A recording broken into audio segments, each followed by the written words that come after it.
Welcome, friends of Powerhouse Bakery and all of my favorite divas and dudes out there. I'm so excited to get to have you in my kitchen once again. We are here in the bakery area of Powerhouse, and if you haven't been to many of these videos, I'm so excited to have you today because I'm going to be showing you some great ways to do an anti-cancer diet.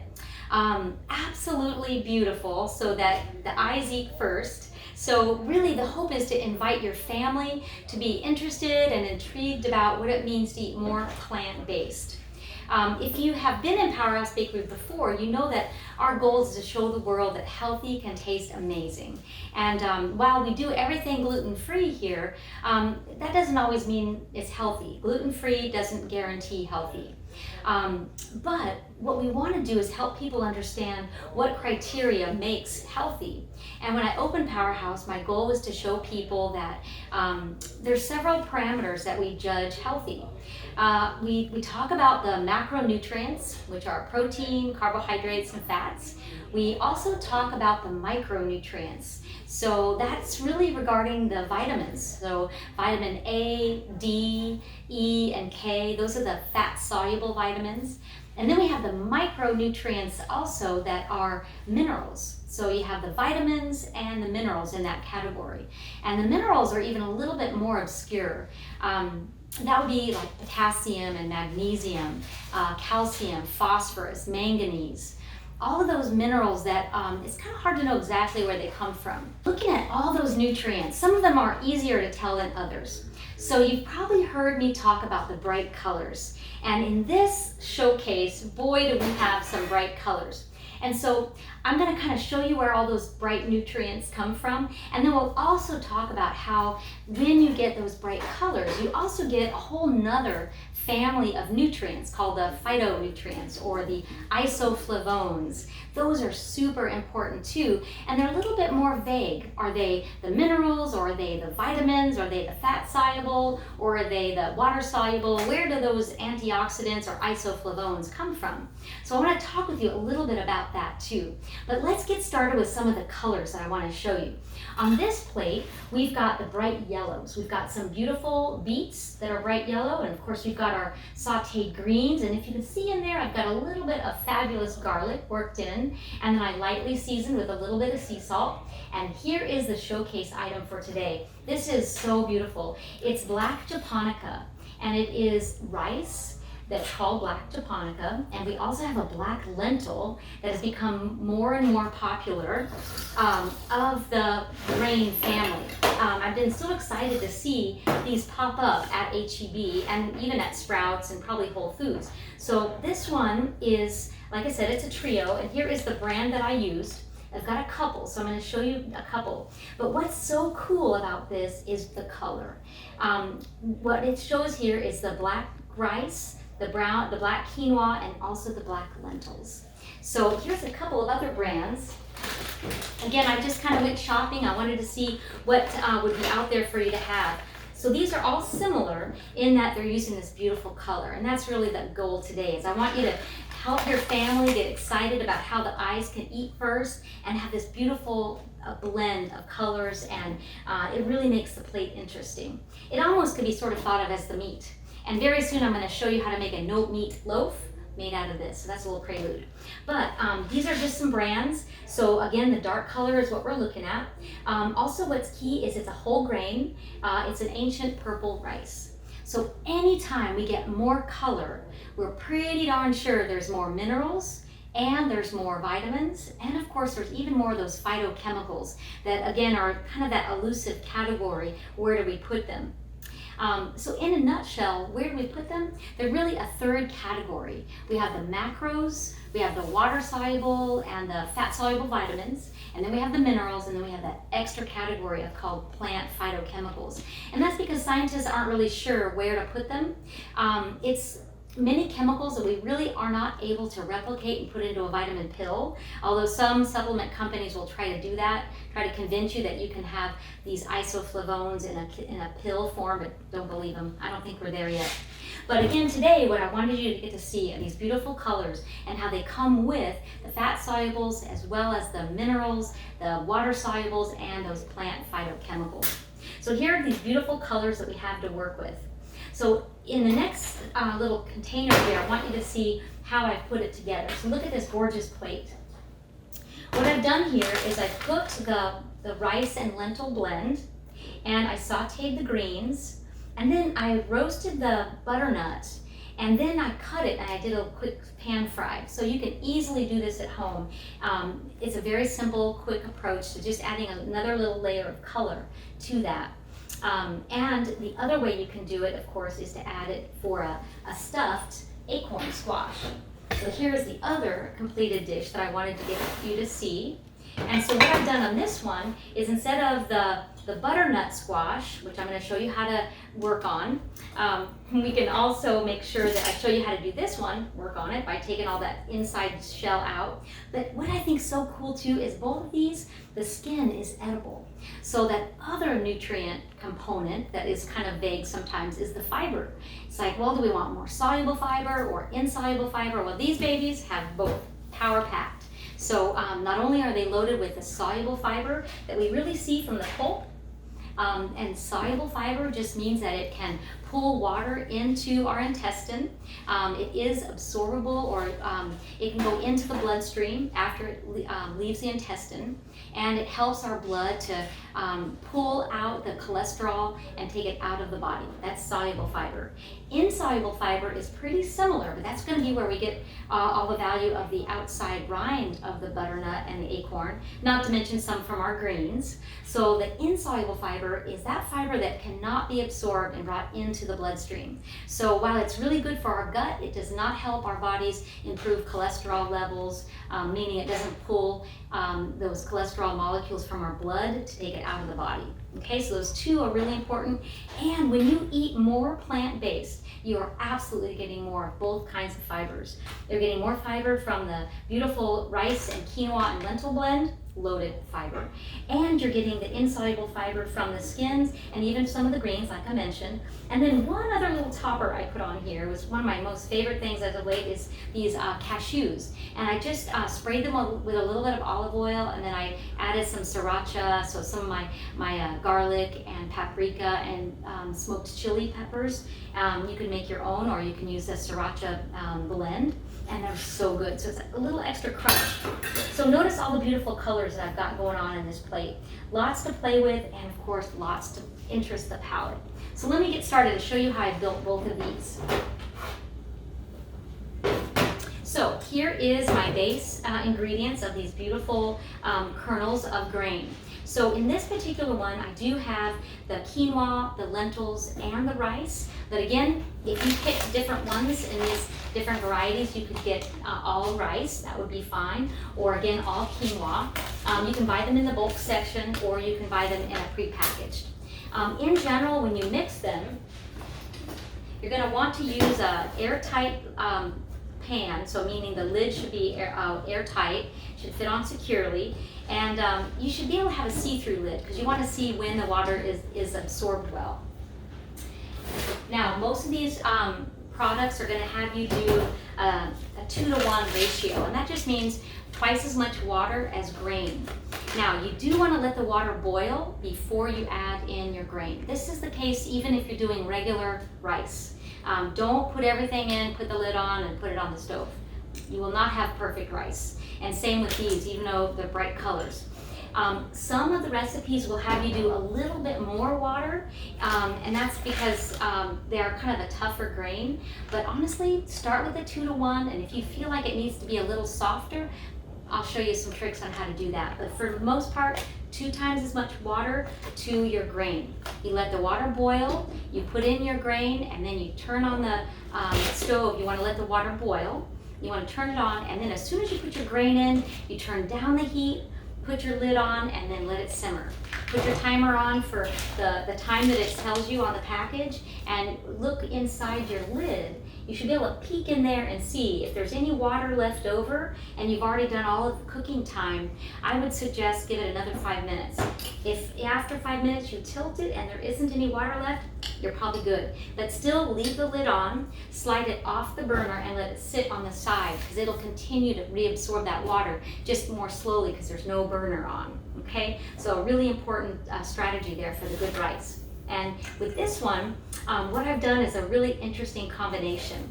So again, this recipe is, I'm going to be giving it to you, so be checking your texting and your emails from our wonderful friends at ThriveWell. So I'm going to get my measuring teaspoon, but in general it's pretty easy. This is 2 cups of our beautiful, colorful grain, and I'm going to add a teaspoon of dark chocolate, a teaspoon of turmeric, I know, crazy, right? A teaspoon of cinnamon, and this is blended with cloves. So I just ground up cloves and cinnamon. I did a 1-to-1 ratio of cinnamon and cloves, and I'm just going to treat that like my baking spice, okay? And then oregano. So I'm going to add these to my beautiful rice blend that I've already cooked. So I cooked it, I put it in the bowl, and you could cook this ahead of time and put it in the refrigerator. It works out perfectly fine. And then we can start adding our goodies. So to keep the ratio simple, that's why I'm saying 1 teaspoon of each. So here's my super dark chocolate, which I love. I use Hershey's, which I get at H-E-B. It's called the Special Dark. And so a teaspoon of dark chocolate, and it just lends itself to the dark, beautiful rice. And we know that dark chocolate is very high in antioxidants. Yes! We always love to say that when we're eating dark chocolate, like we're justifying eating our dark chocolate. We have to have a good reason for it. So there is our turmeric. And here's my blend. So it's my baking spice at Powerhouse Bakery, and it's a blend of cinnamon and cloves. Put that in. And my oregano. Do try to get, whenever you can, get your spices that are fresh and organic if you can. When we look at spices, we know that shelf life definitely has a bearing on how aromatic they are and how good they are, but also how much antioxidants are left. So whenever you can grind your own spices, it's worth doing.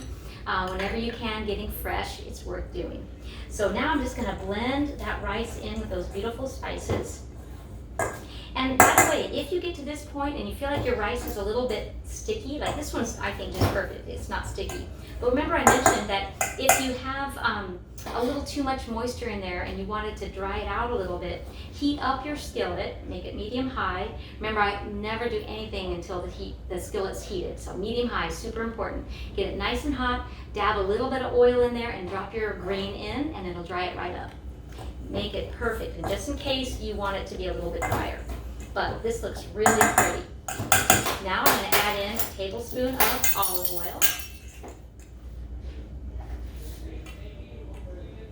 Tablespoon. Again, this is about 2 cups of my rice after I cooked it, and all those beautiful spices. Now I've got my base. So I kind of think of this as my meat, because lentils are loaded with protein, so is quinoa. The rice is going to officially be a grain, but the quinoa and the lentils are not in that family. The quinoa is actually a seed. Now, granted, some people call it a grain. They think of it like a rice, but when we think about how it is used in our body, it has such a high protein and fiber content that it's not absorbed or used the same way at all as a typical rice. So if you're trying to follow a low carbohydrate diet, quinoa is still really good, especially if you're trying to eat more plant-based and you still want to figure out, well, where am I going to get my protein? This is very filling, it's got great satiety factor, and it's so pretty. So it's definitely a great way to go. If you are worried about the grains, you could leave out the purple rice, or you could find a blend that just has the quinoa, black quinoa, and the lentils, and it would work perfectly well. So there we go. And now I'm going to go to my next step of preparing these beautiful squashes. So great story. I have some of these growing in my compost pile right now. It's so exciting. And so those of you who know, I always save all the roughage from the bakery, and we kind of just put them all in this big pile, and we've been churning it. And then we moved it aside, we put it into our burn pile, and now we have this gigantic garden growing. It's called a volunteer, which we love, and it's just these seeds that have now started to grow their own plants, so pretty cool. So I'm going to cut into this and show you how we take the seeds out. Make a little space here because I want to show you, I think, a really important trick when you're cooking these hard squashes. You want to make sure that you don't strain your hands and you don't want to risk cutting yourself. So the trick is put them in the oven whole. Just put them in the oven. 375 for about 25 minutes is the best approach to getting these beauties cooked. They should be soft but not mushy. Now I sometimes will do them mushy if I know I want to make butternut soup, but for the most part it's better for them to have a little bit of al dente. So both of these are fairly soft but not mushy. So let me start with this one. Now what I'm going to do is cut the ends off first. So ends off, and I just cut that one off earlier because I used it for my little demo plate. And I'm going to go right down the center. Now when you're buying this beautiful butternut, make sure that you get a butternut with as long of a neck as possible and as small a bulb as possible, because look how much waste. A lot of this is just going to get thrown away. So when I take out the seeds, there's really not much left. And the sad part is, I mean, the outside just doesn't really work the same anyway. You really want this part, which is the meaty part, and it's so beautiful. There are recipes I've used in the past where I can stuff this little section, but again, it's just a little bit awkward. So look for the ones that are as long as possible and have the least amount of that center section.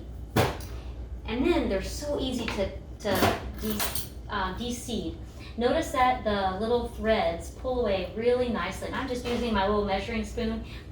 You could use a regular tablespoon if you want, but it comes out so easy. Just let it cool completely before you start messing with it so it's not hot and you can work with it easily. Now you could take the skin off, but remember I mentioned the skin is actually a great source of fiber. It's very clean and healthy to eat. So I'm going to slice in chunks that are very easy to manage. Now I could dice this up and use it for all kinds of things. So it's a wonderful ingredient all by itself. You could serve it cold and put it into a Buddha bowl. You could just have it as a side dish instead of potatoes. Lots of wonderful options. And notice here I am going to find a way to use that bulb section. I certainly am not going to throw it away. So I'm just going to do it in little triangles, and they're still going to be beautiful on the plate. Lots of ways to work that. And now notice on my finished plate, what I did here was I used my hot skillet and I just browned these. Look how pretty they are. So it's the exact same cut. All I did was add a little bit of cooking time. So see how pretty those turn out. And it adds such a fantastic contrast to my black rice and my bright green spinach. I'm just going to kind of take apart my plate so you can see how pretty those are. And so again, you heat your skillet to medium high. You drop some oil in, and you just let those sizzle up. Also, while you've got your skillet going, that's when you can also brown your garlic. So I'm going to show you how to prep the garlic in just a second. But this is my beautiful finished product over here. My little medallions of the butternut, which they have just a small amount of sea salt. That's really all you need. There's a wonderful sweetness that we can really enjoy in the butternut. So I just love how that turned out. Okay, so this is going to be part of my side dish. Now let me show you with the acorn squash. So same thing, I'm going to cut it right down the center. It's probably a good idea to get these organic. They're not always going to be organic, so don't deselect them if you can't find organic. But because we're going to eat the skin and we want to eat the whole product, it's just a good idea to get the organic if you can. So same idea. Notice that in these both of these squashes, the little veins start from the end, and that's really how it's feeding the rest of the plant. So if I break those, it comes out so easy. So I'm just going to scoop it so gently and get all the silk out of there, because that has kind of a bad texture to it. It doesn't taste bad, but it's just not quite as enjoyable to get a bite of that. The acorn squash is going to be a little bit lower in carbohydrates, lower in sugar than the butternut, but not by much. It's similar in texture to a sweet potato, which has a lot higher sugar content. And so again, don't worry so much about the complex carbohydrates and their sugars. They're all going to be super healthy for you. If you've seen some of my other videos, we've talked about the prebiotics. Well, this is where it's at. A prebiotic is a starchy vegetable that has enough sugars in it that make it through your small intestine all the way to the large intestine, where the healthy bacteria can use that sugar to proliferate. And so it's a great way to have prebiotics. Remember, I'm not a big fan of taking in pre or probiotics. It's usually better just to nourish the ones you have. And you do that with meals just like this one. And as I'm telling you about this, I want you to really stay tuned, because I'm going to be studying Colin Campbell's new publication. In fact, I'm getting a certification that he's putting out with Cornell University. So I really want to learn how to do this more for you all, so we can really share ideas and really understand what does a plant-based diet look like, and how can we make it very easy for our families to enjoy. Nothing is more frustrating when you try so hard to eat healthy and your family members kind of accidentally sabotage when they bring home a pizza or they want to have barbecue, and you feel like, that's not what I wanted to do with my meal. So if we can add some goodies to the meal as well that are a little more plant-based, maybe we can slowly but surely win them over. So this is ready for stuffing, and so now I'm going to add in my ingredients to make this beautiful stuffed acorn squash. So I can, if I wanted to, just use my beautiful dark quinoa and lentil blend. So I could add that in, and it looks so pretty. Just right on the top there, and then I could sprinkle it with a little bit of paprika. I could certainly do my spinach and roasted garlic, which I'm going to show you in just a second. But sometimes just really simple like this is so beautiful. We could add a little bit of cheese, maybe some dairy-free cheese, and put it under the broiler and let it get melty, and that's just gorgeous. Let me show you one other option. I'm going to mix in my spinach with my greens, so it's going to be kind of a half and half. So just a little bit on one side, and kind of mound it up. We don't want it to look like we've handled it. We want it to look like it's just dropped in. So just make it kind of a mound, so pretty, like that. So I'm going to put that off to the side. And now if we wanted to add a little topper, remember I mentioned those beautiful nuts.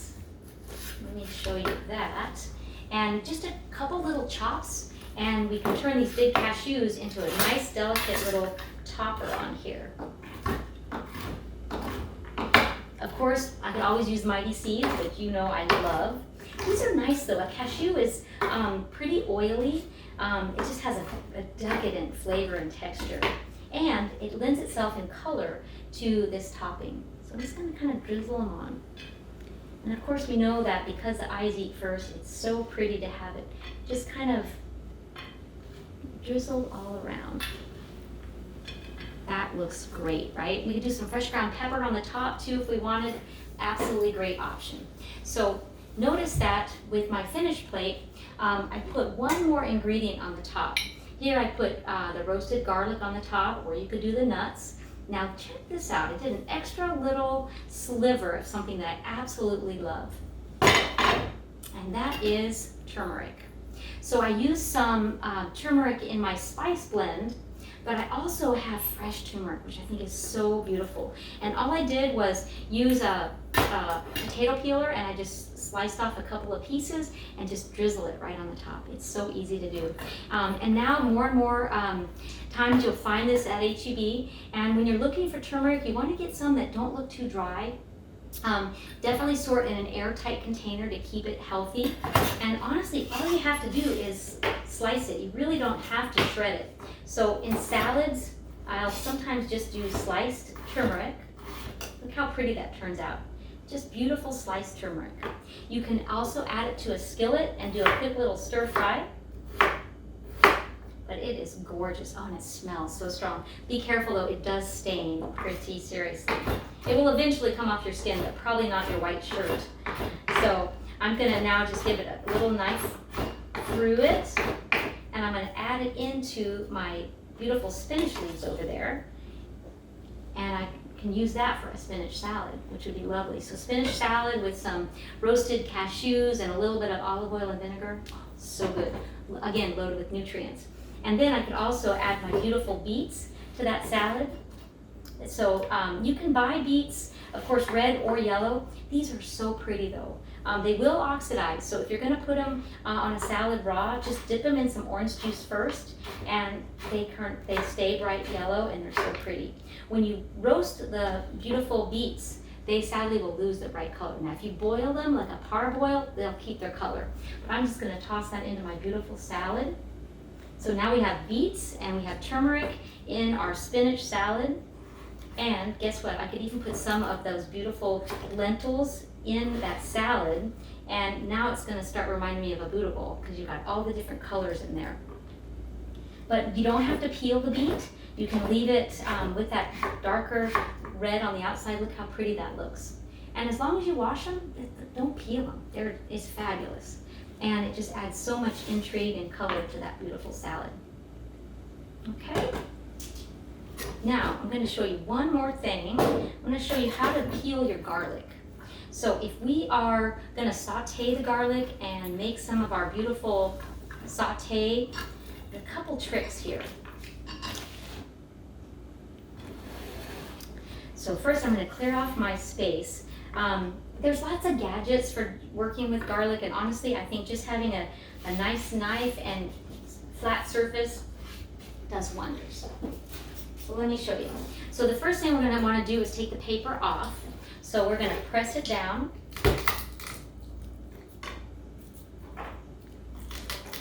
And it loosens the paper all around it. So then I can just take the paper right off. This one was a little bit moister than some garlic cloves, and so it didn't come off as easy, but it's just a matter of using the flat edge of your knife. So press down, that one came off really nicely. See how it just mashes it? And the papers come right off. Sometimes my chefs want to use jarred garlic or garlic powder, and honestly, it just does not taste the same. I really feel like if you want to make a dish special, use fresh garlic. So you press it down and just prep what you need for that meal. Don't feel like you have to make a lot of extra. The house starts smelling really yummy, and your family that you want them to have their eyes eat first, well, their nose is going to have to talk their eyes into it because it smells so good. So now I'm just going to line up my garlic cloves and do a slice. And honestly, with garlic, you don't have to have them super finely chopped. I mean, it's kind of nice to get a chunk of garlic in your bite. If your bite of lentils or your spinach, it's really nice to have some varied chunks. I try to tell my staff that it's okay to have everything imperfect as far as the cuts. Not only does that give you a little variance in flavor, but it's very appealing to look at as well. So I'm going to do one more here. And then I'm going to show you how to do a quick fry. Again, we heat up our skillet the same exact way. And use a very small amount of oil. Don't overuse the oil. So that's about 1.5 tablespoons of garlic. And we want to make sure that when you do your heating, it's a very small amount of oil. So I'm just going to show you my skillet.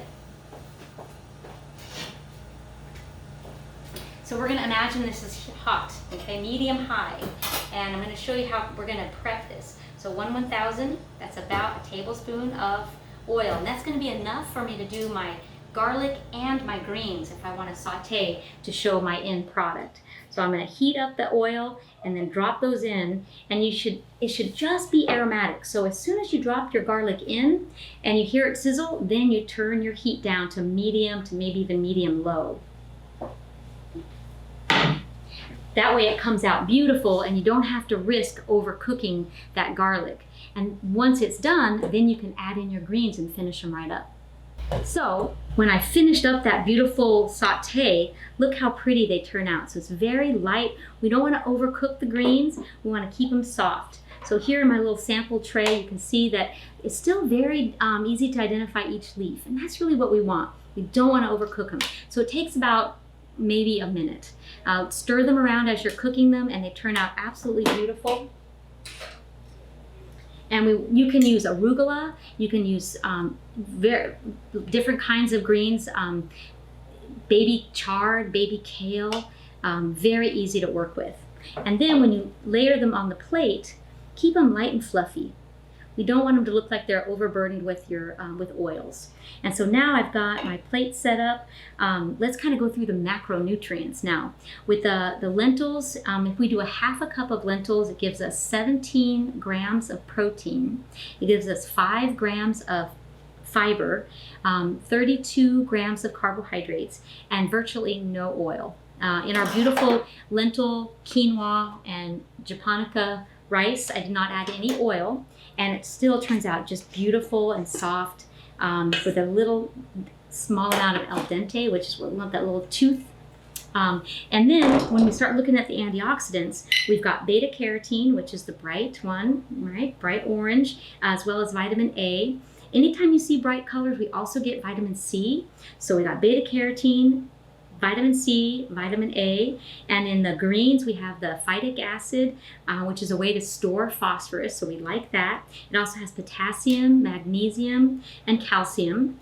The vitamin C helps us absorb the iron that is in the greens. So now we've got lots of things going on to not only give us some plant phytochemicals, some macronutrients, protein, carbohydrates, and fats. We also have those phytochemicals. So if we were trying to eat plant-based and we were concerned about having too many carbohydrates, if you watched my video a while back where we talked about creating your ideal plate, this happens to be perfectly zone style meal because the carbohydrates are about 47% of the dish, and because of the lentils being so high in protein and fiber, we have 32% of the calories coming from protein, and then the rest is a small amount of fat that I added in with the cashews. So the great thing is the cashews are something I can adjust by how much I pour on there, and now it's a beautiful dish. So about 375 calories in this beautiful dish, and it's loaded with cancer-fighting chemicals that we call the phytonutrients of plants, the isoflavones, as well as your vitamin A, D, E, and K. So I hope you get to enjoy some beautiful dishes, and send me some pictures of what you're making. I'd love to see what you're doing. I sure miss seeing all of you guys here at Powerhouse Bakery, so come by and see us soon, and bon appetit.